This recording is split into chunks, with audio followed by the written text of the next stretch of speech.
Eduardo embarcou naquele voo de manhã cedo, com a cabeça cheia de pensamentos sobre a reunião que teria no Rio de Janeiro.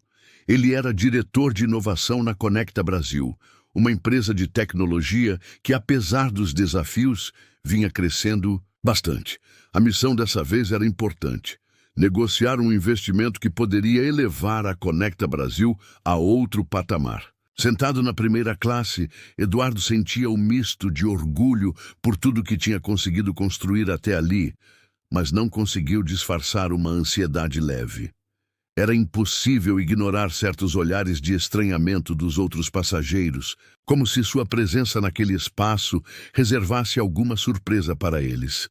Era um ambiente carregado de formalidade, onde cada detalhe parecia refletir um padrão antigo sobre quem deveria ou não estar ali.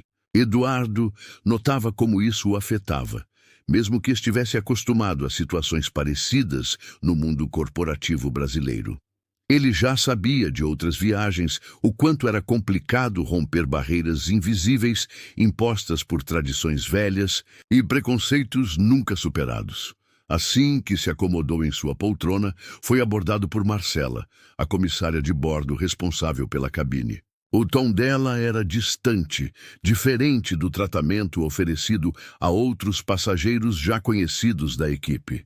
Marcela pediu 2 vezes, com um sorriso protocolar, para conferir o cartão de embarque de Eduardo, apesar de ter passado sem questionamentos pelo check-in e pelo portão de embarque minutos antes. Enquanto isso, Eduardo percebia que outros passageiros, com aparência mais alinhada ao estereótipo de pessoas de negócios, eram recebidos com tapinhas nas costas e elogios automáticos. Nenhum deles precisou comprovar nada. Sentindo o peso claro do não pertencimento, Eduardo buscou se concentrar no que o esperava assim que o avião pousasse. Estava acostumado a responder sutilezas hostis com um foco implacável no seu trabalho e um jeito discreto. Olhou pela janela, tentando esvaziar a mente dos ruídos ao redor. Sabia que aquela viagem podia marcar o ponto de virada que ele e sua equipe tanto esperavam, então decidiu não se deixar abalar. Ele ajeitou o paletó, pegou o livro que sempre usava para relaxar antes de desafios importantes e manteve o olhar firme, pronto para enfrentar o que mais viesse, no céu ou em terra firme. No fundo do avião, enquanto os últimos passageiros começavam a acomodar suas bagagens de mão, Sérgio, o vice-presidente de operações da Conecta Brasil, movimentava-se de forma discreta pelos corredores estreitos. Ele era um daqueles executivos reconhecidos pelos anos de casa, com influência suficiente para reorganizar qualquer assento num piscar de olhos. Sérgio sempre fez questão de proteger a tradição e o perfil da elite empresarial brasileira que ele mesmo ajudou a formar na empresa. Naquela manhã, ele estava especialmente incomodado desde que soube que Eduardo tinha conseguido um lugar na primeira classe. Para ele, a presença de um investidor fora do padrão estabelecido era preocupante. Mal terminou de checar seus e-mails, já chamou parte da tripulação para uma conversa rápida e reservada perto da porta do serviço de bordo. Falou em voz baixa, mas de modo firme, deixando claro que queria encontrar um jeito de realocar Eduardo para outro setor do avião, cedendo a poltrona a um VIP de longa data. Tudo precisava passar despercebido sem levantar suspeitas, mas sua prioridade era manter os lugares privilegiados nas mãos de quem, na visão dele, realmente merecia aquele conforto. Enquanto essas conversas discretas aconteciam a bordo do outro lado do aeroporto, Cláudio, um investidor tradicional da Conecta Brasil, desembarcava de outro voo. Estava mal-humorado e claramente irritado ao descobrir que, pela primeira vez, em quase 10 anos, não teria sua poltrona garantida na primeira classe. O desconforto era visível. Cláudio andava apressado pelo saguão, falando alto ao telefone e exigindo soluções rápidas da equipe de atendimento da empresa. Para ele, abrir mão de qualquer comodidade era inaceitável. Essas reações, cada uma à sua maneira, mostravam como a engrenagem da exclusão funcionava de forma quase automática, como se estivesse programada há décadas. Nenhuma decisão a respeito das poltronas era tomada de maneira ingênua. Tudo fazia parte de um jogo silencioso para segurar o controle sobre quem tinha acesso a certas experiências. Para Sérgio e Cláudio, permitir mudanças ou dividir privilégios soava como o começo de uma transformação perigosa e, por isso mesmo, precisava ser evitada a qualquer custo. A viagem, que deveria ser apenas um trajeto comum, agora era palco de disputas muito maiores. A situação de Eduardo ficou ainda mais desconfortável quando Marcela, a comissária, retornou ao seu assento com um semblante sério e voz moderadamente autoritária. Ela se inclinou e, sem baixar o tom para preservar sua privacidade, comunicou diante dos demais passageiros: "Senhor, recebi uma orientação da diretoria pedindo que o senhor, por favor, se dirija à executiva, pois precisaremos deste assento." O silêncio na cabine foi imediato. Todos olhavam de lado, mas ninguém ousava comentar. Era um tipo de constrangimento que deixava claro quem realmente mandava naquele espaço. Eduardo segurou firme o braço da poltrona. Sabia que, cedendo calado, estaria aceitando não só aquela injustiça, mas também a repetição desses gestos contra qualquer outra pessoa que ousasse transitar por territórios considerados exclusivos. Por alguns segundos, refletiu sobre as consequências de resistir.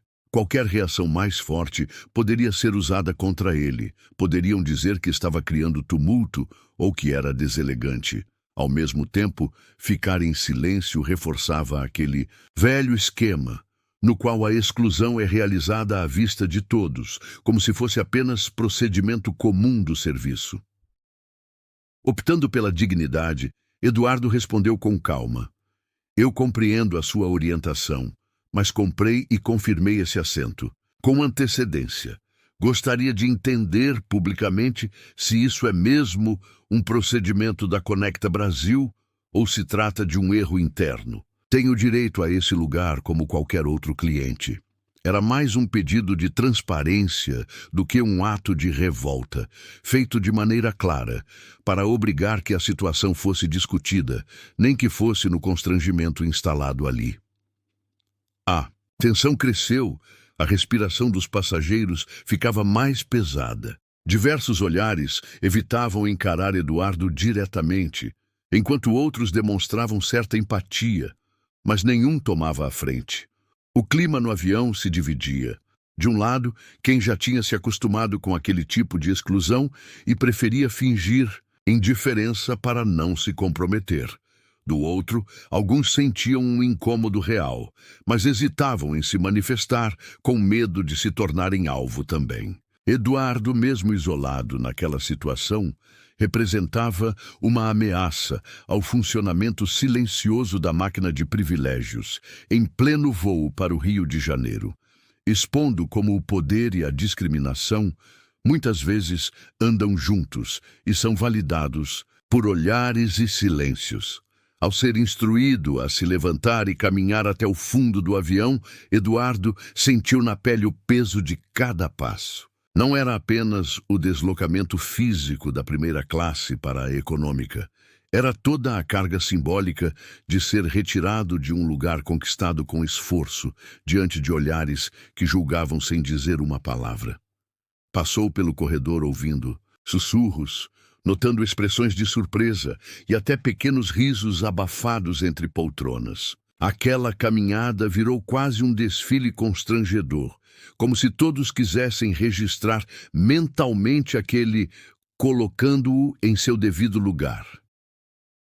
Ao chegar ao novo assento, percebeu de imediato a diferença. O espaço era apertado, o ambiente bem mais ruidoso, e a sensação de desconforto só aumentava pelo contraste com o que tinha deixado. Ao seu lado, 2 passageiros continuaram a conversa sem nem olhar para ele. engolindo as próprias palavras quando perceberam sua presença. A comissária que servia as bebidas passou por Eduardo sem oferecer nem água, e quando ele tentou pedir, foi ignorado 2 vezes até que pedisse mais alto. Nesse momento, recebeu um copo meio cheio, quase jogado na mesinha, sem qualquer gentileza. O ar-condicionado próximo ao seu assento estava quebrado, tornando o espaço abafado, mas mesmo ao avisar, nada foi feito. Alguns passageiros ainda lançavam olhares, às vezes acompanhados de pequenos cochichos, como se tentassem adivinhar o motivo de alguém como Eduardo estar ali. Era como assistir, em tempo real, a todos os mecanismos de exclusão e microagressão, costurando aquela experiência. Mesmo assim, Eduardo não deixou que a indignação o dominasse. Lembrou de todas as lutas invisíveis ao longo da carreira, das vezes em que disseram, sem dizer, que ele não pertencia a certos espaços. Aquilo não era novidade em sua trajetória, mas agora, mais do que nunca, ele percebia o quanto esses pequenos gestos acumulados criavam barreiras mais difíceis de superar do que qualquer obstáculo técnico ou desafio profissional. No meio daquele desconforto, decidiu manter a postura. Continuou olhando adiante, sem rebaixar o olhar, tentando absorver tudo como um exemplo a ser combatido.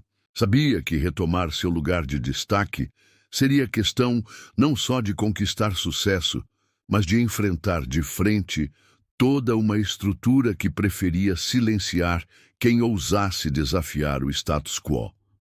Nem meia hora após o avião decolar, já circulavam pela internet inúmeros vídeos e relatos do que aconteceu com Eduardo. Passageiros na executiva e até na classe econômica tinham gravado discretamente toda a confusão, desde o momento em que Eduardo foi abordado em tom autoritário até a caminhada desconfortável pelo corredor lotado. Alguns compartilharam nas redes sociais, escrevendo mensagens de indignação, e outros apenas postaram as imagens, e em pouquíssimo tempo os vídeos tinham milhares de visualizações e comentários pelo país todo. Rapidamente, jornalistas começaram a perguntar à Conecta Brasil o que tinha motivado aquela troca de assentos e pressionaram a empresa por uma posição oficial. Não demorou para as hashtags pedindo justiça, respeito e igualdade entrarem nos assuntos mais comentados do Twitter e do Instagram. Era impossível ignorar o tamanho do incômodo coletivo. Pessoas de diferentes cidades e realidades se manifestaram, relembrando episódios parecidos que tinham testemunhado ou vivido em outros contextos, mostrando que aquela história ultrapassava o caso de Eduardo e simbolizava um problema profundo no mundo empresarial brasileiro. Na primeira classe, Sérgio e Cláudio conversavam sobre negócios e estratégias alheios à tempestade que se formava do lado de fora. Eles não perceberam o quanto a situação tinha se espalhado, confiantes de que aquela velha dinâmica de tirar o diferente do caminho seguia funcionando como sempre. Achavam que bastaria um pedido de desculpas protocolar ou alguma nota para a imprensa e tudo voltaria ao normal em pouco tempo. O que não perceberam era que, ao tentar silenciar uma voz, tinham provocado um efeito contrário. O que era para ser discreto ficou escancarado. Eduardo, mesmo ainda digerindo a dor da humilhação, começou a perceber as notificações no celular. Mensagens de desconhecidos ofereciam apoio, outros compartilhavam experiências parecidas, e grupos de discussão surgiam questionando o modelo tradicional de tratamento nas empresas. A internet, que tantas vezes amplifica problemas, agora servia de megafone para uma causa que era de todos. O episódio saiu dos limites do avião, deixando de ser só uma luta individual. Era um símbolo de resistência contra a exclusão e desigualdade, ecoando em milhões de telas por todo o Brasil. Eduardo entendia, naquele instante, que sua batalha tinha se tornado coletiva e que algo importante estava sendo mexido, abrindo espaço para uma discussão maior, que ninguém conseguiria ignorar dali para frente. Quando o avião finalmente pousou no Aeroporto Internacional do Galeão, no Rio de Janeiro, Eduardo respirou fundo antes de sair do assento. Os acontecimentos da viagem estavam estampados em seu rosto, e mesmo exausto pela exposição pública, ele recolheu suas coisas de forma tranquila, mantendo o mínimo de discrição. Ainda assim, sabia que dali em diante todos os seus passos estariam sendo observados, tanto pelo público quanto pelos bastidores da Conecta Brasil. Ainda no saguão do aeroporto, a próxima barreira apareceu de forma sutil, mas não menos agressiva. Eduardo, vestido com o mesmo terno sóbrio de sempre, dirigiu-se à área reservada para representantes de empresas.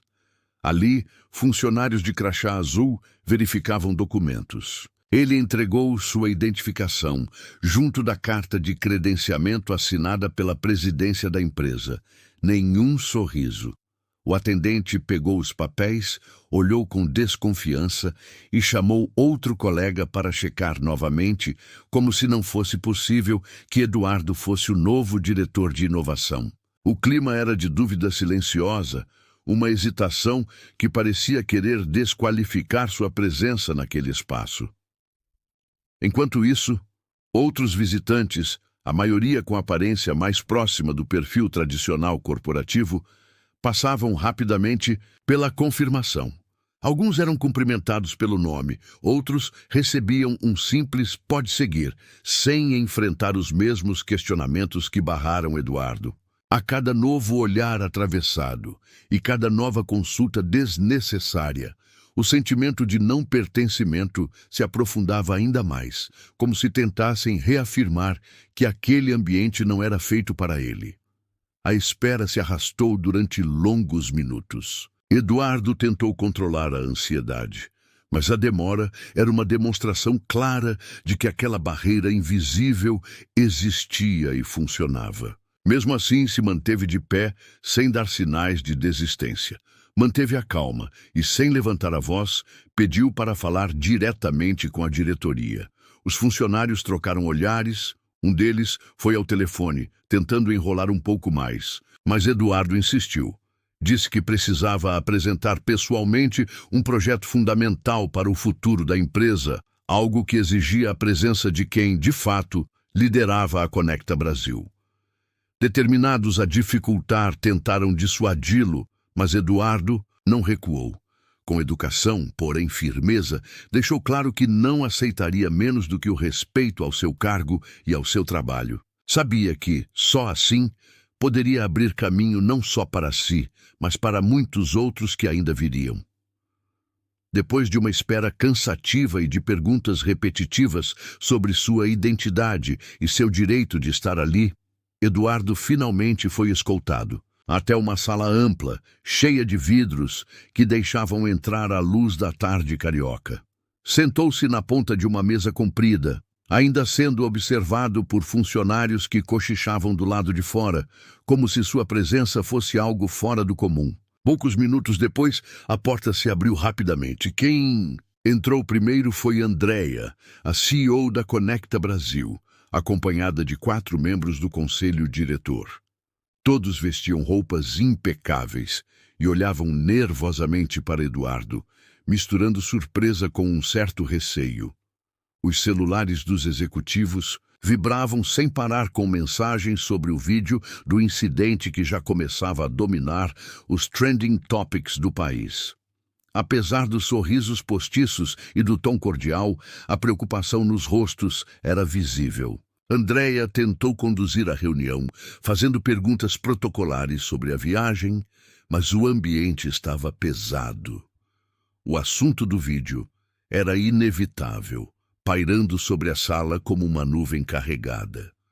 Os diretores se entreolhavam, divididos entre o medo de um impacto negativo para a marca e o constrangimento de ver velhas práticas serem expostas dessa forma. Acostumados a resolver tudo nos bastidores, nunca imaginaram que aquela estratégia de exclusão, sempre executada com tanto cuidado para não chamar atenção, acabaria virando tema público. Eduardo percebeu a oportunidade criada pelo contexto. Colocou na mesa as condições para seguir com o investimento de forma clara. Pediu medidas reais para evitar episódios semelhantes, uma revisão das políticas internas e um compromisso de responsabilização pelos envolvidos naquela discriminação.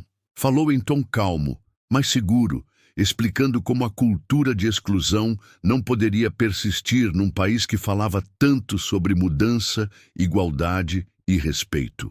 A cada exigência feita, os executivos se remexiam nas cadeiras. Muitos desviavam o olhar, reconhecendo, mesmo sem admitir, que aquela era a primeira vez em anos que alguém ligava uma luz forte naquele cantinho escuro da empresa. Andréia, diante da pressão popular e percebendo o risco à reputação da Conecta Brasil, concordou em abrir um processo interno e prometeu mudanças.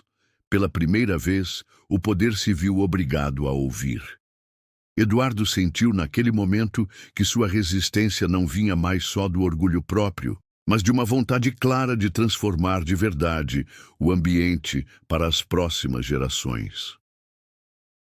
Durante a reunião, depois de ouvir promessas e justificativas vagas, Eduardo sentiu que era hora de falar abertamente. Ele respirou fundo, fitou o conselho nos olhos e finalmente revelou o detalhe que ninguém ali esperava. Só para deixar claro, fui eu o passageiro tirado à força do assento que comprei. Fui eu quem caminhou até o fundo do avião diante de todos, sendo filmado e tratado como um problema, mesmo sendo convidado para ajudar justamente esta empresa a crescer. O jeito direto de Eduardo quebrou o pouco de formalidade que ainda restava. Por alguns segundos, o silêncio pesou, como se os executivos esquecessem até de respirar. Andréia, surpresa, não conseguiu esconder o choque. Os outros membros do conselho se entreolharam, sem palavras, sabendo que a situação tinha escapado completamente de seu controle. Eduardo aproveitou a reação para reforçar seu ponto. Agora, sem espaço para mal-entendidos. Disse de forma clara que não se tratava de um simples pedido de desculpas decorado ou algum treinamento superficial para inglês ver. O que estava em jogo era o futuro da Conecta Brasil diante de uma opinião pública que cobrava ação e de um ecossistema de negócios que não tolerava mais esse tipo de exclusão. Ele reforçou que não adiantava criar projetos de diversidade apenas para o marketing, se, na raiz, continuassem agindo da mesma forma nos bastidores. A tensão aumentou. Cada palavra de Eduardo parecia trazer à tona as práticas do conselho que, até então, viviam protegidas pela falta de transparência. Ele não economizou argumentos. Explicou que, enquanto investidor, só concordaria em liberar o dinheiro prometido se recebesse a documentação das medidas estruturais e garantias de que os responsáveis pelo episódio seriam responsabilizados. De verdade. Alertou que os compromissos precisavam ser públicos e auditados, pois já não havia como resolver aquilo a portas fechadas. A sinceridade de Eduardo quebrou o mecanismo de improvisação a que a empresa estava acostumada. Pela primeira vez, o poder financeiro se voltava para exigir não apenas mudança pontual, mas a revisão de um sistema inteiro que mantinha a exclusão. Conselho, pego de surpresa, entendeu que aquela conversa era diferente de todas as outras. Não seria possível seguir do mesmo jeito. Eduardo havia virado o jogo, mostrando que estava ali para investir, mas, acima de tudo, para transformar. Naquela noite, já no quarto do hotel em Copacabana, Eduardo finalmente ficou sozinho com seus pensamentos. O quarto tinha vista para a orla iluminada, mas era como se todo o movimento da cidade estivesse distante. O cansaço era enorme, não só do corpo, mas principalmente da cabeça. Ele sentou-se à beira da cama, largou o celular, que continuava apitando com mensagens e notificações, e deixou o silêncio chegar. A ficha foi caindo devagar, cada detalhe do dia pesando mais agora que não precisava aparentar força para ninguém. Eduardo se lembrou de outros momentos parecidos na vida. Desde a infância no subúrbio do Rio, passando pela vida universitária, não tinham sido poucas as vezes em que foi tratado como estranho nos espaços onde chegava, mesmo tendo feito tanto para chegar lá. Cada episódio, por menor que fosse, foi se acumulando e criando uma camada de proteção, mas também uma indignação que ele nunca aceitou calar. Aquela tarde não era algo inédito, mas simbolizava um ponto de virada. Ou ele deixava o desgaste vencer, ou transformava toda a raiva em combustível para fazer diferente. Sentindo que precisava de uma conversa, ligou para o velho mentor Djalma, um ex-professor da UFRJ, que sempre o escutava sem julgamento. Do outro lado, Djalma ouviu atento todos os detalhes sobre a reunião, sobre o constrangimento e os olhares duvidosos, e sobre o que Eduardo sentiu caminhando no corredor do avião. Depois de ouvir tudo, Djalma foi direto. Filho, você fez certo em não baixar a cabeça. Agora é hora de mostrar para eles que ninguém te tira desse lugar. Na conversa, Eduardo entendeu que precisava ir além do próprio orgulho profissional. Se antes o objetivo era garantir respeito ao cargo de diretor e ao investimento que estava trazendo, agora a luta tinha ficado maior. Era preciso forçar de verdade uma revisão geral nas práticas internas da Conecta Brasil, mas não só isso, servir de referência para todo o setor, mostrar que a discussão sobre preconceito não podia mais ser ignorada nem nas maiores empresas do país. A estratégia começou a se desenhar na mente de Eduardo ali mesmo. O foco era criar mudanças que fossem mais profundas que qualquer campanha publicitária, mexendo com aquilo que acontece nos bastidores e, se possível, levando outros a fazerem o mesmo. Decidido, ele sabia que aquela jornada ainda estava só, começando. Enquanto Eduardo desenhava sua estratégia, as movimentações na Conecta Brasil tomavam rumos inesperados. Com o congelamento das verbas que ele havia prometido, o impacto começou a ser sentido rapidamente. As ações da empresa, que sempre foram vistas como estáveis na Bolsa de Valores de São Paulo, começaram a perder valor de forma acelerada. Investidores acordavam todos os dias temendo quedas ainda maiores, e o clima de pânico contagiou toda a diretoria. Ninguém no alto escalão imaginava que o episódio vivido com Eduardo traria consequências tão concretas e graves. A situação ficou ainda mais delicada quando dois grandes clientes do setor de telecomunicações comunicaram oficialmente que iriam suspender contratos milionários, alegando falta de confiança nas práticas éticas da empresa.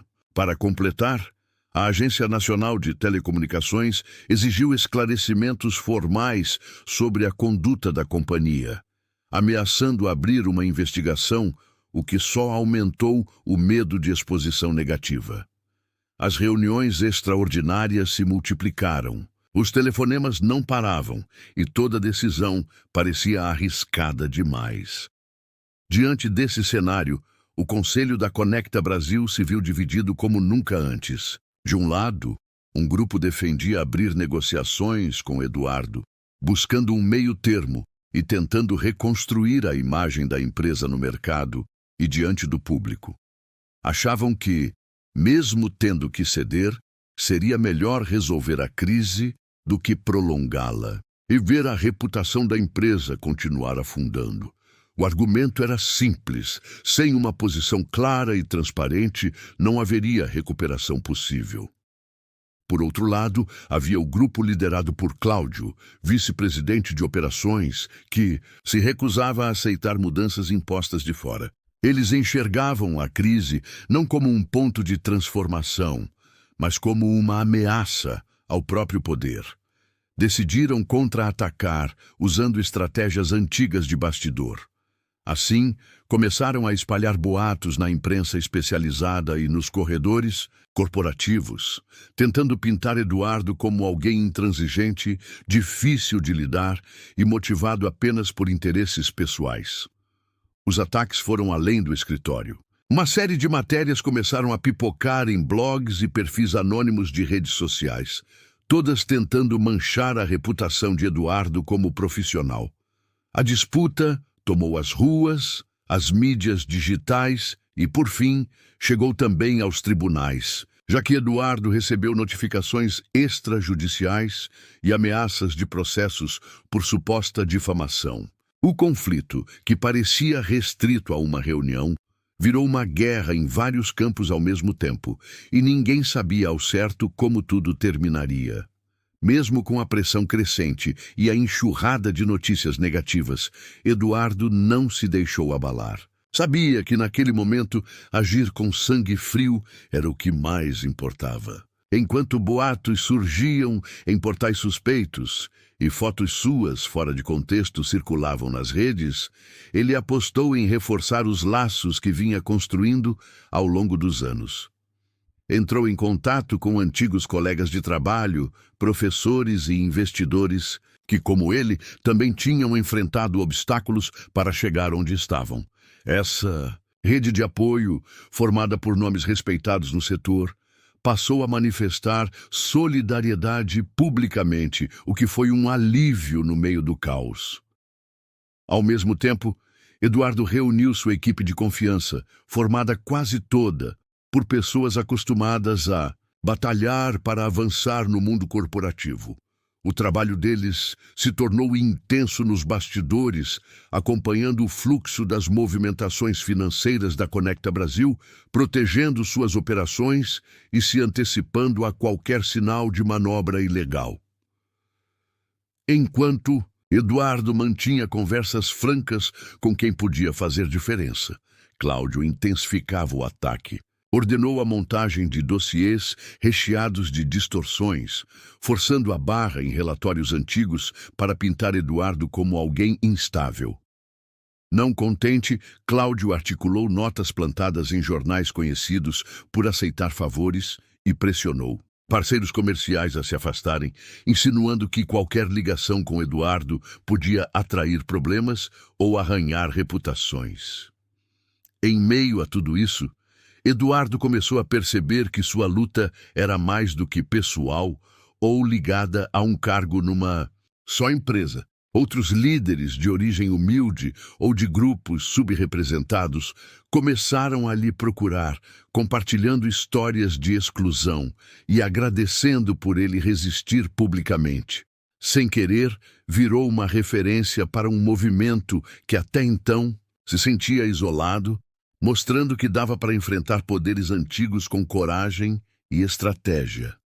No fundo, essa crise deixou bem claro para todo mundo. Não se tratava só de uma briga entre alguns nomes de diretoria, mas sim de um choque de modelos muito diferentes de poder. De um lado, Cláudio e os que nasceram já dentro do círculo privilegiado, resistindo a qualquer mudança que ameace o que sempre conheceram. Do outro, Eduardo e tantos outros, forçados a recomeçar do zero a cada conquista, decididos a não permitir nenhum retrocesso, por mais duro que fosse o caminho. No meio desse clima cada vez mais pesado, uma pessoa inesperada resolveu sair da sombra. Patrícia, que fazia parte do setor jurídico da Conecta Brasil, já vinha dormindo mal havia semanas. Ela sempre foi uma daquelas funcionárias que preferia não se envolver demais nas disputas internas, mas, com a crise se aprofundando, percebeu que o buraco era mais fundo do que imaginava. Além do remorso pelos próprios silêncios, sentia o receio bem real de que poderia sobrar para ela caso o clima de caça às bruxas continuasse tomando conta dos corredores. Durante uma das manhãs mais tensas, Patrícia resolveu marcar um café fora do prédio central com Eduardo, mesmo sabendo do risco de ser vista. Ela chegou nervosa, olhando para os lados, mas foi direto ao ponto. Revelou para Eduardo algo que ele suspeitava, mas ainda não tinha como provar. Existia toda uma política de exclusão institucionalizada, discutida em e-mails internos e já conhecida por parte da liderança.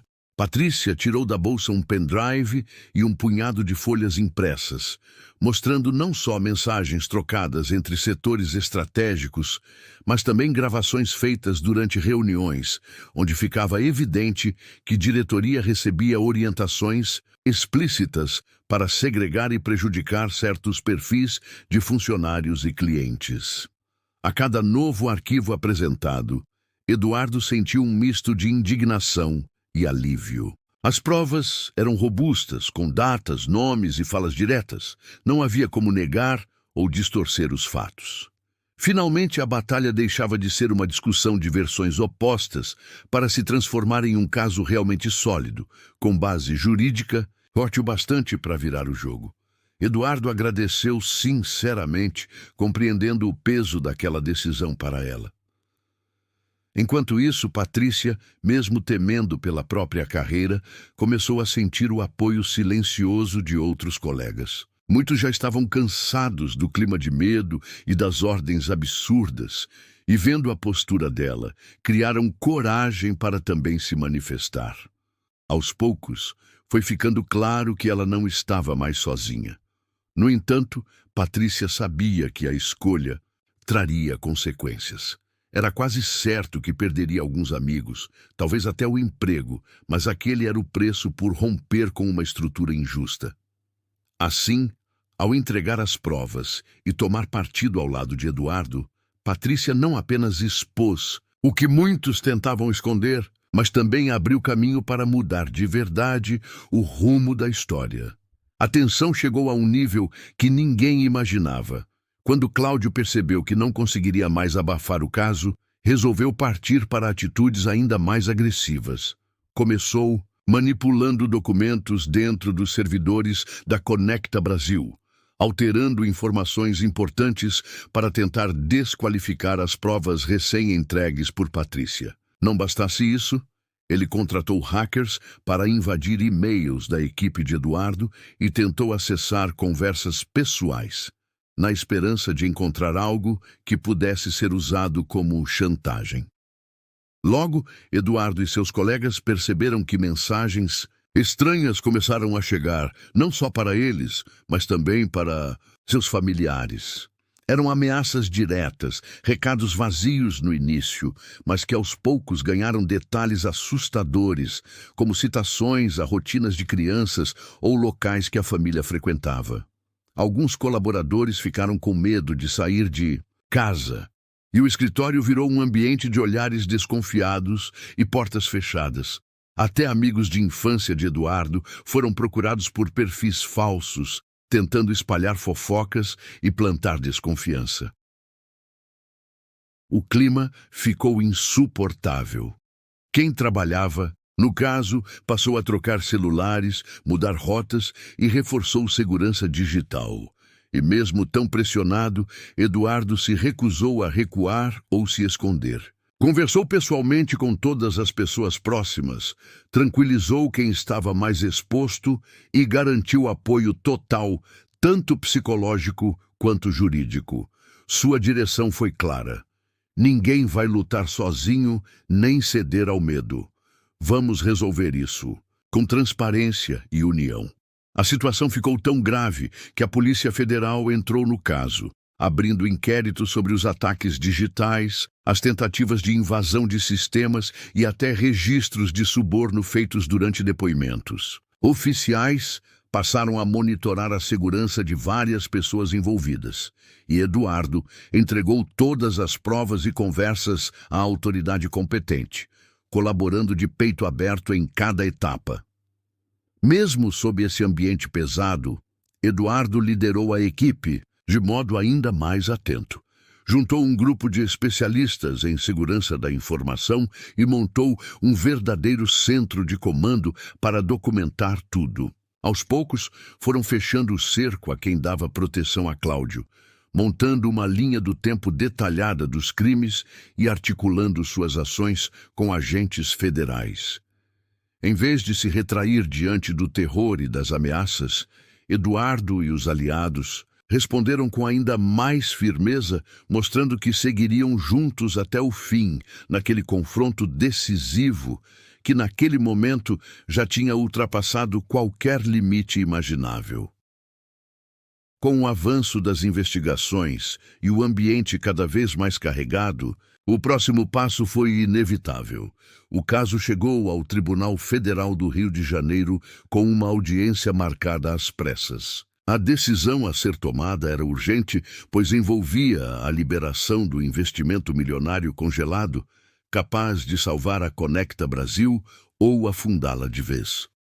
O prédio da Justiça Federal estava tomado por jornalistas, advogados e representantes de várias organizações da sociedade civil, todos atentos ao desenrolar do processo. O burburinho nos corredores era constante, com olhares de desconfiança e comentários em voz baixa sobre o que poderia acontecer ali. O responsável pela condução da audiência era o juiz Maurício, figura já antiga no Tribunal Carioca, conhecido por suas ligações com setores empresariais tradicionais, e não por acaso, amigo pessoal de Cláudio há mais de 20 anos. Desde o início, Eduardo percebeu o clima estranho. Decisões anteriores de Maurício já tinham sido questionadas por favorecer sistematicamente empresas grandes e interesses corporativos. A cada intervenção dele, ficava evidente o favorecimento, seja ao permitir perguntas tendenciosas à defesa de Eduardo, ou ao negar solicitações simples feitas pela equipe dele. Apesar do esforço dos advogados de Eduardo e da exposição firme dos fatos, tudo parecia seguir um roteiro já conhecido. O juiz aceitava documentos favoráveis à Conecta Brasil sem questionamento, enquanto exigia comprovação reforçada de cada ponto apresentado contra a empresa. A equipe de Eduardo trocava olhares aflitos, cientes de que a chance de uma decisão justa naquele contexto diminuía a cada minuto. Foi nesse cenário que Eduardo entendeu que a luta tinha extrapolado o âmbito pessoal ou do mercado financeiro. Agora era sobre o direito de todos terem acesso a um julgamento honesto, sem interferências escondidas. Diante da parcialidade explícita de Maurício, Eduardo decidiu mudar o jogo. Declarou para toda a imprensa presente que estava disposto a tornar públicos documentos e gravações, comprovando não só a influência de Cláudio sobre membros do tribunal, mas também negociações secretas que comprometeriam a integridade da corte e do investimento. O anúncio pegou todos de surpresa, trazendo novo suspense à audiência e gerando tensão entre os aliados de Maurício. Ao jogar a crise para o campo da transparência e ameaçar expor os bastidores mais sombrios do poder, Eduardo mostrou que não aceitaria uma derrota silenciosa. A disputa agora era também pelo direito de justiça ser realmente feita, por ele e pelos milhares que viriam depois. O desenrolar da audiência não poderia ser mais frustrante para Eduardo e sua equipe. Apesar de todos os esforços, o juiz Maurício decidiu manter o bloqueio dos investimentos, amparando-se em argumentos técnicos e ignorando boa parte das evidências trazidas por Patrícia e outros colaboradores. A notícia caiu como balde de água fria nos apoiadores de Eduardo, e as redes sociais logo começaram a debater o que muitos chamavam de injustiça escancarada. No entanto, enquanto muitos ainda lamentavam, Eduardo já estava a alguns passos à frente. Poucas horas depois da decisão, portais de notícia receberam uma enxurrada de arquivos anônimos. Ali estavam fotos antigas de Maurício e Cláudio juntos em festas e viagens, além de cópias de mensagens recentes trocadas pelos dois. Nessas conversas, ficava claro o alinhamento de estratégias para minar a defesa de Eduardo e favorecer abertamente o lado da Conecta Brasil. Entre Os áudios, havia até trechos em que Cláudio oferecia favores futuros ao juiz em troca de decisões específicas, sem medir palavras. O conteúdo era tão explícito que jornalistas nem precisaram de muito tempo para autenticar a origem. Aquela história, até então debatida nos bastidores, agora era de domínio público. Foi como acender um incêndio no debate nacional. Telejornais e rádios abriram espaço para especialistas em direito comentarem o caso, enquanto o assunto ganhava força entre deputados e senadores em Brasília. A honestidade das decisões judiciais virou tema de discussões em universidades e programas de entrevistas. Grupos de advogados começaram a pedir a anulação da audiência e a instauração de um processo disciplinar contra Maurício, que passou a ser alvo tanto da imprensa quanto de órgãos de fiscalização interna. Nesse contexto, a postura de Eduardo chamou a atenção. Ele não comemorou nem atacou diretamente os rivais. Limitou-se a reafirmar a necessidade de justiça transparente, sem trocas de favores ou acordos escondidos. Sua estratégia de perder para ganhar ficou clara. Trouxe o debate para o centro da vida pública brasileira e, ao fazer isso, enfraqueceu de forma irreversível a imagem de integridade tanto de Cláudio quanto de Maurício. Ficou óbvio para todos que aquela vitória judicial era, na verdade, uma derrota moral para quem havia manipulado as regras. A mudança de percepção popular fortaleceu pedidos de novas investigações e reacendeu debates antigos sobre corrupção e transparência. Para Eduardo, o momento era de cautela, mas também de satisfação discreta. Ele sabia que, às vezes, perder uma batalha era o caminho certo para ganhar a guerra. Enquanto o escândalo ganhava força nas manchetes e as reações do tribunal pareciam cada vez mais desesperadas, Patrícia continuava no centro da tempestade. O clima dentro da Conecta Brasil era sufocante. Colegas de trabalho a tratavam com desconfiança, alguns evitavam até cruzar o corredor com ela.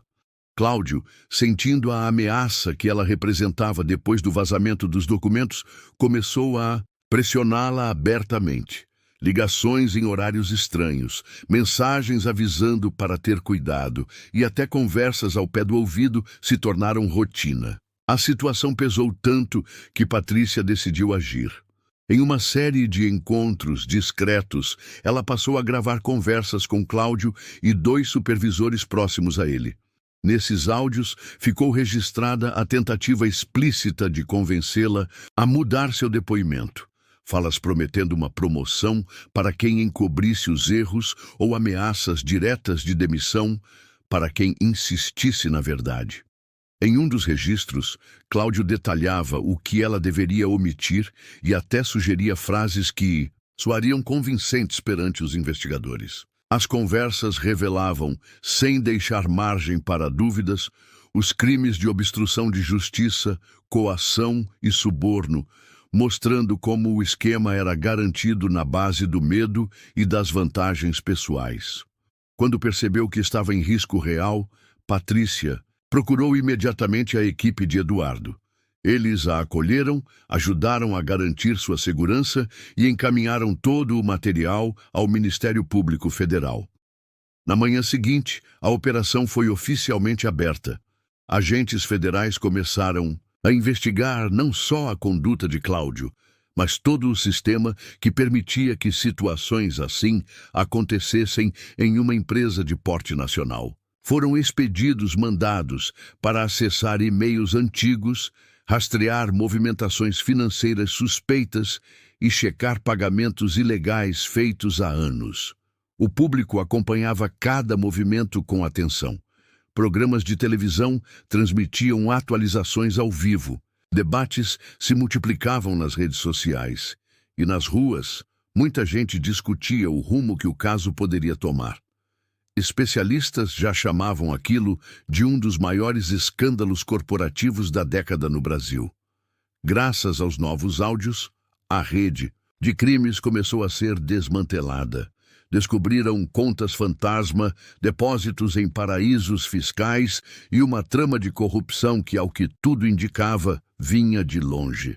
Eduardo, ao lado de Patrícia e outros corajosos, sentia que aquele era finalmente o começo do fim para os anos de impunidade que marcaram a história da Conecta Brasil. Com a operação policial em curso e novas provas circulando na mídia, Eduardo começou a receber convites de grandes veículos para dar sua versão dos fatos. Foi em um domingo à noite, sentado no estúdio de um programa transmitido para milhões de lares brasileiros, que ele explicou, de forma simples, tudo aquilo que vinha acontecendo. O apresentador fez perguntas diretas sobre a estrutura de poder dentro da Conecta Brasil e sobre as práticas discriminatórias reveladas. Eduardo, sem rodeios, expôs as falhas antigas e a forma organizada como funcionários eram prejudicados, apoiando-se nas denúncias que Patrícia e outros corajosos trouxeram à tona. A resposta foi imediata. No dia seguinte, portais de notícia destacaram trechos das entrevistas e nas redes sociais, milhares de brasileiros passaram a discutir não só aquele caso, mas todo o sistema de exclusão que insistia em sobreviver nos bastidores do mundo corporativo. Personalidades famosas, líderes estudantis, advogados e influenciadores compartilharam vídeos de Eduardo e de Patrícia cobrando mudanças profundas, tanto dentro da Conecta Brasil quanto no mercado como um todo. A pressão não vinha apenas das ruas, mas também de entidades internacionais de direitos civis, que se manifestaram com notas oficiais e começaram a acompanhar o processo. Diante desse novo cenário, empresas fornecedoras e grandes bancos, que tinham contratos antigos com a Conecta Brasil, passaram a rever suas relações. Alguns suspenderam acordos temporariamente, exigindo novas políticas de diversidade e transparência. Outros, preocupados com o impacto na imagem, interromperam negociações importantes que estavam em andamento. Clientes importantes optaram por buscar alternativas no mercado, e diversos influenciadores começaram movimentos organizando boicotes à marca. A própria diretoria da Conecta Brasil sentiu o baque. Foram dias seguidos de reuniões internas, com conselheiros debatendo um plano de sobrevivência para não ver a empresa afundar de vez. Ao enxergar a dimensão que o caso tomou, o grupo teve que admitir, mesmo contrariando velhos aliados, que não seria possível ignorar as denúncias ou apenas esperar que o tempo resolvesse tudo. Para não desaparecer completamente, aceitaram a necessidade urgente de afastar Cláudio e propor reformas reais. Essa soma de pressão popular, exposição midiática e retração financeira mudou, em poucas semanas, a paisagem do debate nacional. O que antes parecia uma provocação isolada virou exemplo de como a sociedade pode dobrar até as organizações mais resistentes quando a verdade aparece. E para Eduardo, aquele momento marcava não só frutos de sua luta, mas o início de uma nova era para todo o setor. A pressão sobre a Conecta Brasil chegou a um ponto insustentável. Toda semana surgia uma nova reportagem revelando detalhes de decisões tomadas por Cláudio, sempre cercadas de interesses próprios e violações de direitos. Os protestos em frente à sede principal, no centro do Rio de Janeiro, só aumentavam, com cartazes pedindo justiça e propostas concretas de quem queria ver mudanças de verdade. O mercado reagiu, as ações despencaram e, em poucos dias, o que restava da confiança de clientes e investidores sumiu como água escorrendo pelos dedos. Numa tarde chuvosa de quinta-feira, a diretoria convocou uma coletiva urgente. Um longo Pronunciamento foi transmitido ao vivo pelas emissoras nacionais. A sala estava cheia, jornalistas se aglomeravam para ouvir o desfecho daquela que já era chamada de a maior crise empresarial do ano. O anúncio veio sem rodeios. Cláudio estava demitido e a empresa prometia uma reformulação profunda nas estruturas internas, com políticas novas de transparência e inclusão. No entanto, logo ficou evidente que tentavam concentrar toda a culpa apenas em Cláudio. O comunicado oficial destacava os atos isolados do ex-vice-presidente e fazia parecer que todo o resto da diretoria desconhecia as práticas abusivas que vieram à tona. Os antigos aliados e demais responsáveis por anos de omissão e acobertamento passaram quase ilesos naquele discurso público. Na prática, era uma tentativa de salvar a imagem institucional sem mexer nas estruturas reais que possibilitaram tanto desvio. Eduardo acompanhou tudo de perto, em silêncio, estudando cada palavra do pronunciamento. Entendeu que não poderia recuar agora, pois o risco era alto. Qualquer reformulação de fachada só serviria para adiar problemas, e cedo ou tarde tudo poderia se repetir com outros nomes. No dia seguinte, ele convocou uma coletiva própria, cercado por representantes de movimentos sociais, advogados e jornalistas investigativos. Usou o microfone para deixar um recado simples. Só aceitava uma solução que envolvesse novas políticas internas claras, auditorias externas e um acompanhamento independente de toda a linha de comando.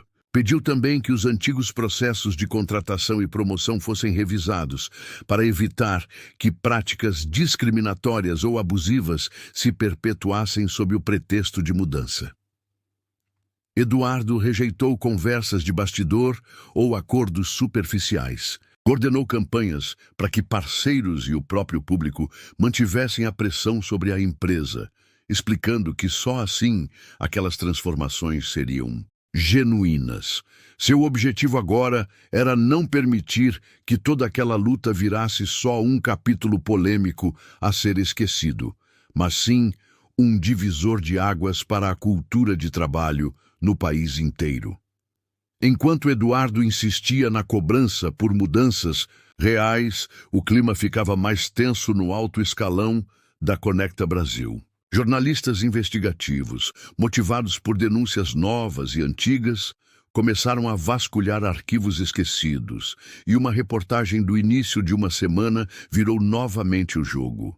Vieram à tona documentos internos com a assinatura de Nelson, presidente da organização, que provavam de uma vez por todas que as ordens discriminatórias partiam do comando maior da empresa. As planilhas, circulares e e-mails detalhavam diretrizes para dificultar a ascensão de certos grupos de funcionários, além de orientações específicas sobre promoções e demissões que privilegiavam apenas aqueles alinhados ao perfil definido pelo topo. O escândalo atingiu um novo patamar. Não era mais possível atribuir tudo a alguns poucos casos isolados ou erros administrativos pontuais de Cláudio. O envolvimento de Nelson ficou impossível de negar, e a revolta tomou conta dentro e fora da organização. Conselheiros mais antigos foram pressionados a renunciar, enquanto o Ministério Público Federal acompanhava tudo de perto, pronto para investigar possíveis crimes de discriminação e improbidade administrativa. A Conecta Brasil, sentindo que precisava tomar uma decisão radical para não fechar as portas de vez, reuniu os principais acionistas em uma das assembleias mais tensas de sua história. Dessas conversas nasceu uma proposta diferente. Colocar uma liderança nova à frente, alguém que tivesse a confiança dos funcionários e também da sociedade. O nome escolhido foi o de Gabriela, até então diretora de operações, conhecida por defender políticas de inclusão e por ter um histórico limpo dentro da empresa. Ela assumiu, em caráter interino, o posto de CEO e, já na primeira fala, República se comprometeu a apoiar investigações independentes, a rever processos internos e dar prioridade à formação de ambientes de trabalho verdadeiramente inclusivos. Logo após sua nomeação, o Conselho tratou de formar um comitê independente, composto por especialistas externos, representantes de entidades civis e pessoas ligadas aos movimentos sociais que vinham acompanhando o caso. Eduardo foi convidado a integrar esse grupo e também ganhou assento de destaque no Conselho reformulado. Agora, ele tinha nas mãos o poder de ajudar diretamente na criação de políticas de equidade, diversidade e respeito. Todos os mínimos padrões de conduta, desde a contratação até o tratamento diário dos funcionários, passariam pelo seu olhar crítico. Nesse novo cenário, o que antes era apenas uma história de luta pessoal passou a servir de modelo para outras empresas.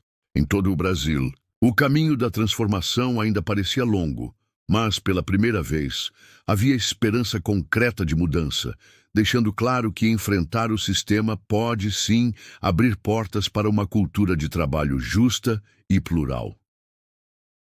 O tempo passou e, com as reformas implementadas graças à pressão contínua de Eduardo e do novo Conselho, a Conecta Brasil virou referência no mercado. Depois de tantas batalhas, Eduardo se permitiu uma pausa.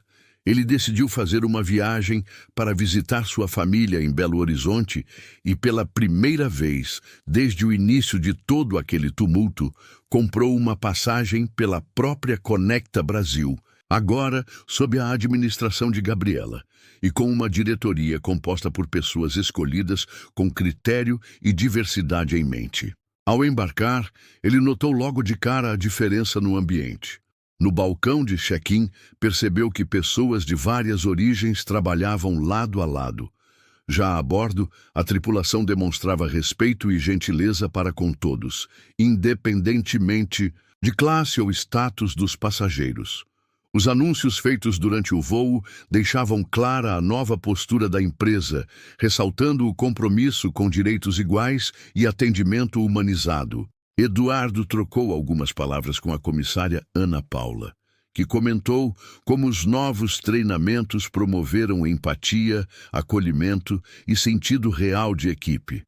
Ele notou passageiros sendo tratados com o mesmo cuidado.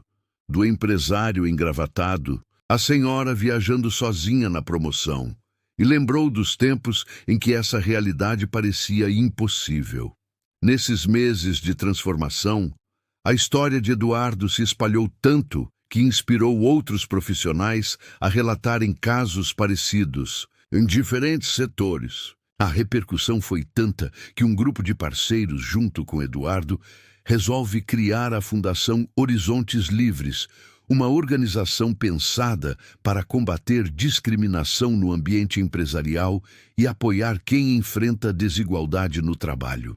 A fundação nasceu com o objetivo de oferecer consultorias, promover eventos educativos e criar um fundo de apoio para vítimas de práticas abusivas, unindo especialistas, ativistas e empresas dispostas a mudar de verdade. Eduardo sentiu, naquele momento no avião, que sua batalha tinha transbordado para algo maior. O ciclo iniciado por uma denúncia cresceu, virou políticas, mudou rotinas e se transformou em legado. Agora, mais pessoas teriam ferramentas e apoio para não aceitar situações injustas. Ficou claro para ele e para todos ao seu redor que quando coragem, estratégia e solidariedade caminham juntas, é possível transformar não só regras, mas também corações e a forma como as pessoas enxergam o próximo. E foi com esse sentimento de missão cumprida que Eduardo pousou em Belo Horizonte, confiante de que ali um novo Brasil estava só começando.